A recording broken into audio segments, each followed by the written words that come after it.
Hey, everybody. Uh, gosh, so I have actually left Los Angeles. I am no longer local to the boys. I have moved to Atlanta, Georgia to follow the movie and TV industry, which is booming here, aside from being on pause right now. Although things are starting back up. I was actually up for something that was supposed to start shooting this month in June, but I'm kind of glad I didn't get it because it would have been weird. Um, but aside from that, I've actually really delved into the voiceover world now, much more than on camera. And my main gig is audiobook narration. This is my logo right here. um, so that's been my full-time job for a while now, and I love it. One thing to know is I do have um, a, uh gay a male romance audiobook pseudonym, and guess what it is? Brad King. So if you go on Audible, you can find my stuff is Curt Bonnem, and then if you look up Brad King, there's like a Brad M King or something.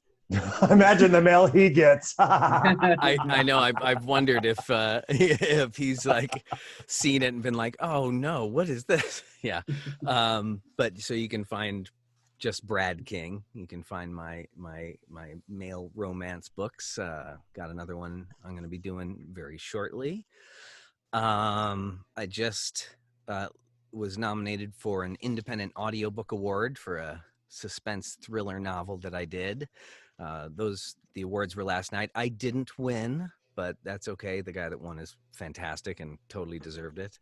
But that's what I'm doing. This is my booth where I live most of the time now, and which I will be getting back to work as soon as we're done here. But this was a blast, and glad I got to hang with the boys again and play. And I hope everybody enjoyed it. Thanks, Curt. It was a lot of fun.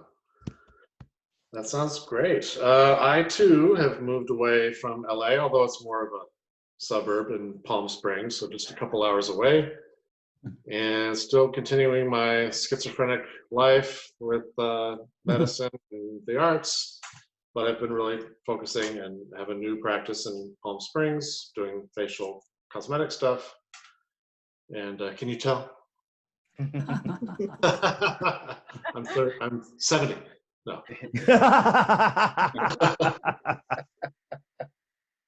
Shut up. Yeah. But artistically, yeah, haven't really been going out for a lot per se. When I first moved to Palm Springs, a Chicago agent actually of mine was able to, we do all this virtually now with auditions, taped auditions. So I actually had a call back for some original Netflix series, but of course, Tony Goldwyn got the role, whatever.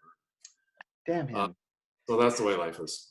But David and I just were part of something, another Zoom experience, little short films, and we were separate though in our little things. That was fun with Terry Ray, who I'm sure a lot of you know, and we may be doing some more of that.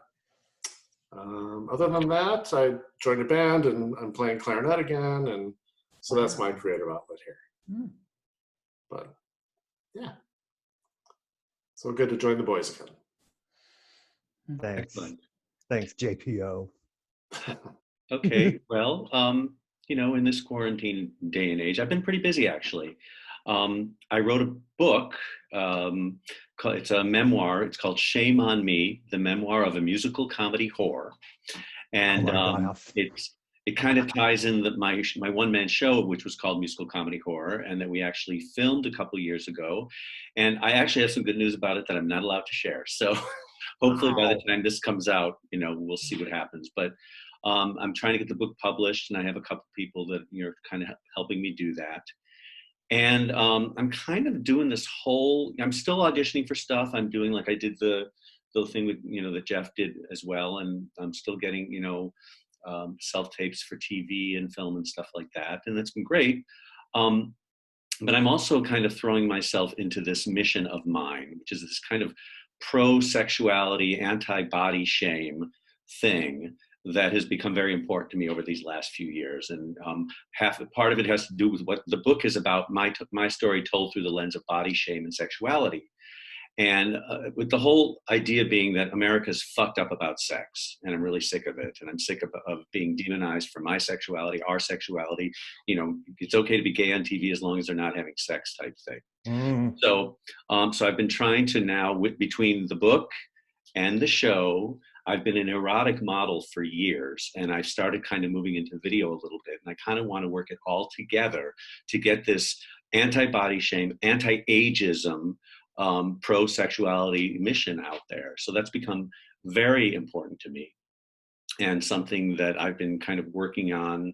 You know, it's been, having the time has been great to work on it, because it's all kind of like, you know, I'm building this all up. I'm going to put it out there little by little, and I don't know. It's been an interesting time for me, and it's become, like I said, it's become a mission for me. So still acting, still writing, but I've moved into other stuff as well, and keeping pretty busy, and cooking and working out, and that's what I'm doing. It's good to be busy. Busy. Is Amanda awake? Oh, I saw Parnell, so I thought. I know, Parnell lit up. Mr. Parnell. All right, I'm here. No, I was just in quarantine. I have been, I believe, perfecting my Marlo Thomas flip. It took a while, but I think I'm there. But You're rocking it. I hope I've been entertaining y'all with my YouTube videos. I've been writing my parodies like mad, and gotten a lot of, you know, great comments, and I'm so thrilled that people enjoy them, and I'm going to keep doing them. And that's been a blast for me. I too have been doing some remote auditioning, but you know, not as much as I'd like, God knows. And I'm gonna keep on trucking. I'm gonna be doing more videos, and hoping the work comes in, because we can do it from here. I was the last holdout, you know, when it came to these self-taping things. No, that would be me. I'm still. No, that would be me, because I'm still there. So. I happen to have a fabulously creative boyfriend who did this whole rig for me in my living room that doesn't have 1 square inch of wall space, and I now have somewhere to work. And I feel like I'm at the Academy Awards, and I wouldn't have been able to do it without him. And what is his name? That would be the illustrious Alan Jurgens. Woohoo! And he did my latest, you know, backdrop, and Joe Biden for my latest video. Oh yeah. Yes, and it was quite wonderful. So that's where I'm at, kids. I love it. Okay. Now it's my turn. Well, I haven't been doing too much aside from like everybody else doing some of the self-tape things that have been going on there. It's kind of like all my other gigs, you know, stuff with Mary Wilson, stuff with them Houston, all that stuff was gone by the wayside, which was a big hit because we had a busy summer. I'm like, yes. But fortunately, the whole unemployment and stimulus stuff has kind of helped me to manage to keep the bills paid and a roof over my head. But this downtime has allowed me to do some things that I needed to do as an actor, as far as getting, you know, like the ring light and the background. I didn't put my backdrop up today, but getting all those things together so that when business starts picking up again, I'm like, yes, I have the light, I have the backdrop. I'm getting voiceover equipment now, so I got to get a microphone and all that stuff, so I can start delving into the voiceover world. And who knows, I might have to move out there to Atlanta. And other than that, just being here, I'm getting ready. Oh, I started working out with a trainer, Jeffrey. so that I want to win a medal at the gay games. Looking good. That's it. Oh, I guess it's me, right? Yeah. Hey, everybody.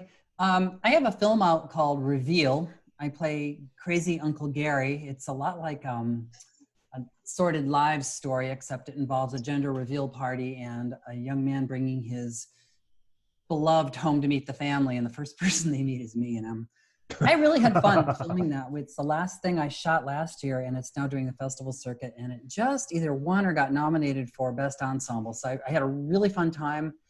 The entire crew had just finished a Hallmark movie, so I got to work with, people that really know how to set up and light fast. And we did that kind of photography like Mrs. Maisel, like 360 degree, where the camera moves all around. I was up half the night in my hotel room before my first scene practicing my blocking so that I wouldn't be the one to screw it up. And the director said, he goes, Bruce just cut the schedule up by 2 hours because I got it right in one take. So aside from that, I own a production company, or maybe you don't. I have a television script finished, and I have a new feature film script, an LGBT feature. And my agent, bless his heart, got me an amazing audition for a limited run series for a recurring role. And just before we all went into the pandemic lockdown, they had me in for a meeting. So it was looking good, although I haven't heard anything since. But I'd love to play that part in that series. So fingers crossed, Oh, and I've been trying to stay fit like you guys, and I've been riding my bike around the neighborhood, and I fell off, and I wasn't wearing my helmet. Oh, no. I'm just in recovery from a concussion. Can you freaking believe it? Oh my God. And these people came up to me, and they said, "Sir, are you okay?" And all I could think of was, "Sir?" I'm actually old. What do you want him to say, madam? I wanted them to come up and say, "Come over to my house." Dizziness.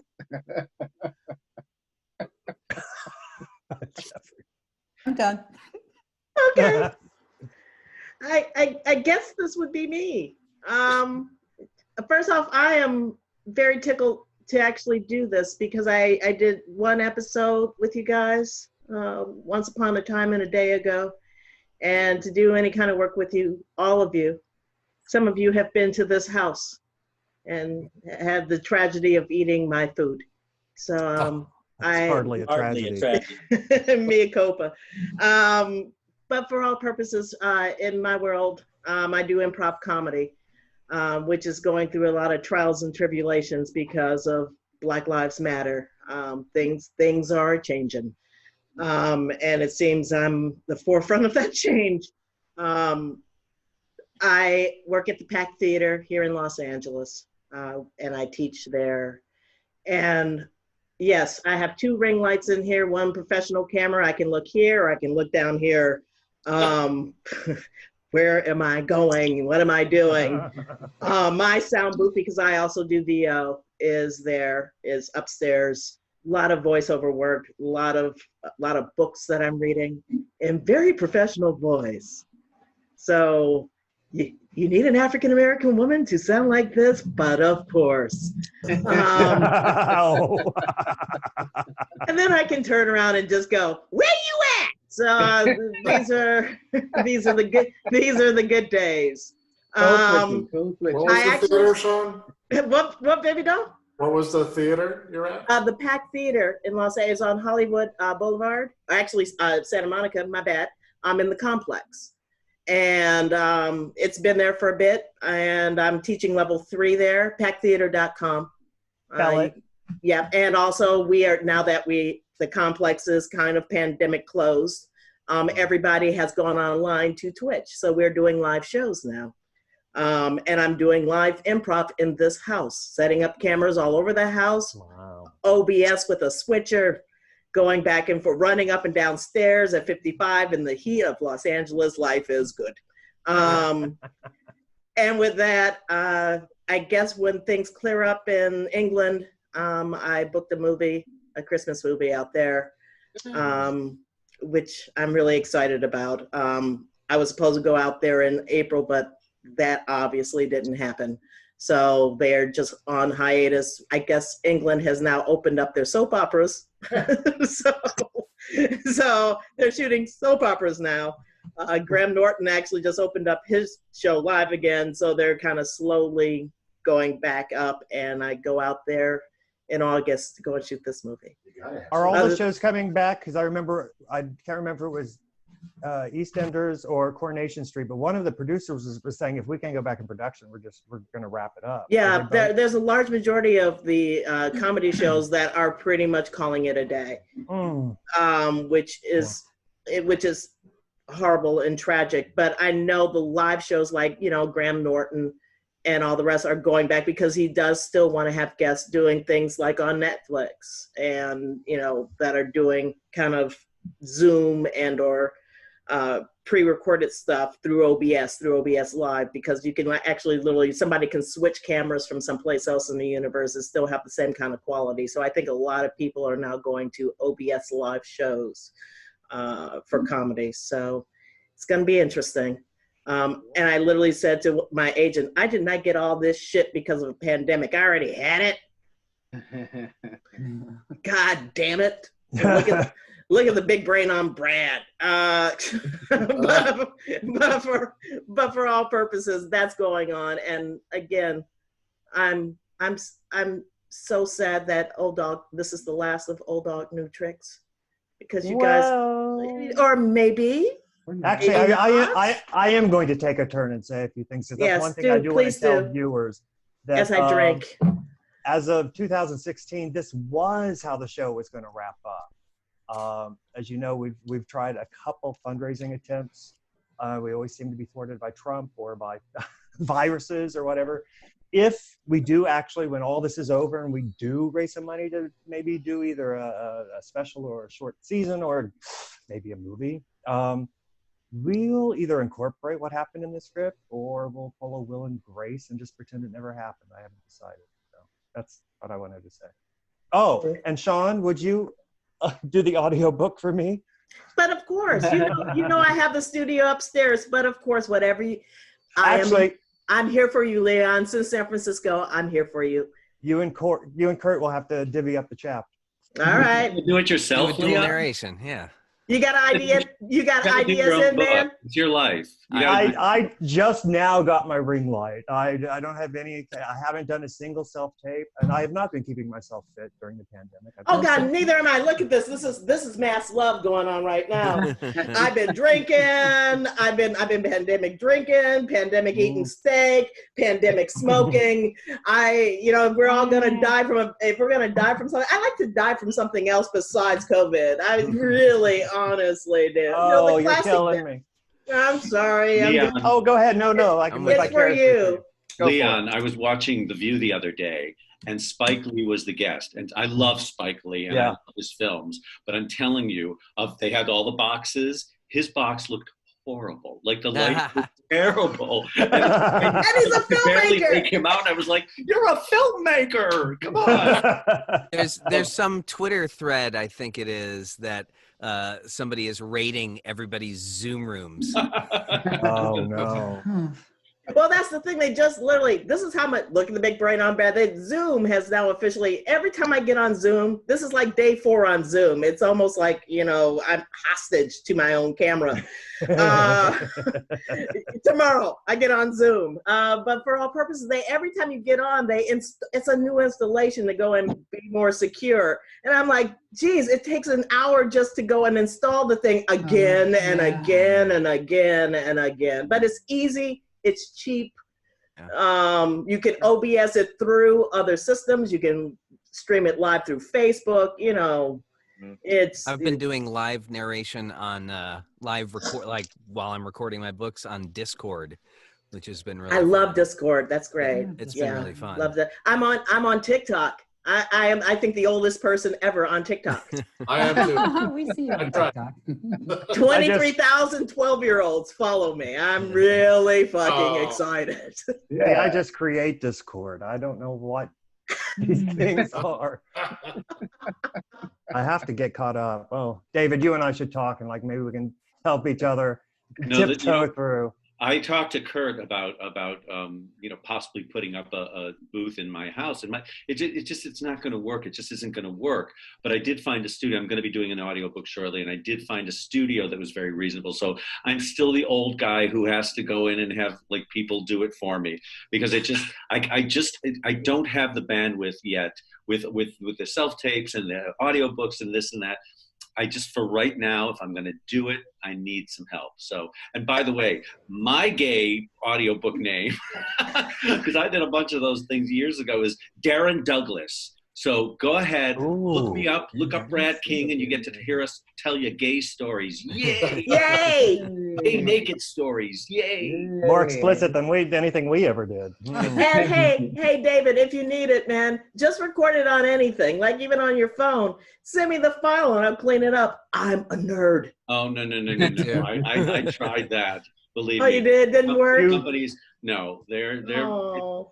audiobooks are very sophisticated now, and Yeah, they are. do it right, or you better not even like try. So, Yeah. right, Kurt? I just my latest, well, actually not my latest release. One just came out after it, but a week or two ago, I have a lit RPG title that I did that is pretty much the only genre that not allows you, but is not frowned upon to use sound effects and stuff. So I did full production on this one that's up there. You know, Curt, it's so funny. I keep forgetting that you don't really have a British accent.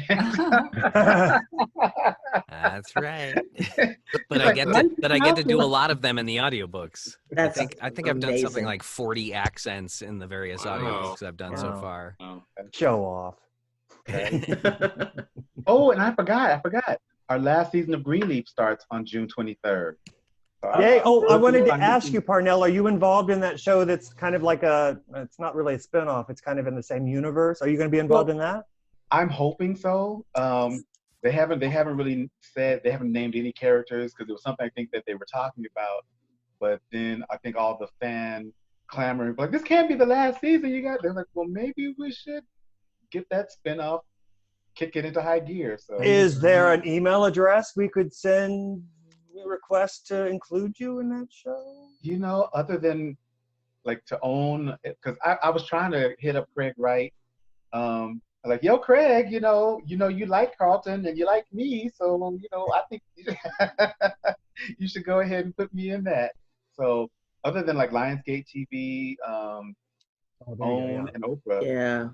Yeah, those folks. Yeah. I'll call Oprah as soon as we wrap here. I'll give Oprah a call. Hey, I've got Oprah on speed dial. I'm going to excuse me. Yeah, Oprah just came over yesterday to say hi and drop off a mask. Yeah, please give it up to me. You borrow any of her wigs? I have them all. I have this one I loaned, actually not from her, but from her girlfriend. So, which, well, No. I thought she and Gail broke up. Oh, damn. I said, well, whoever she's dating right now, I got it in the mail through Amazon. Whoever she's dating. Oh. Well, we're still recording, so I'm going to look at the camera and I'm going to do a little close up for our audience.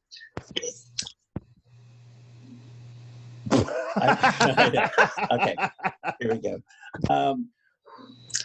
Thank you, everybody, so much for joining us.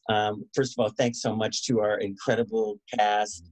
We're so happy to be together again, alone but together. I'm glad we were able to bring this to you. Thank you so much for being such a wonderful, loyal audience. Yes. Hope you've enjoyed this evening, and be on the lookout for more adventures in the future. Have a great evening. Stay safe and be well.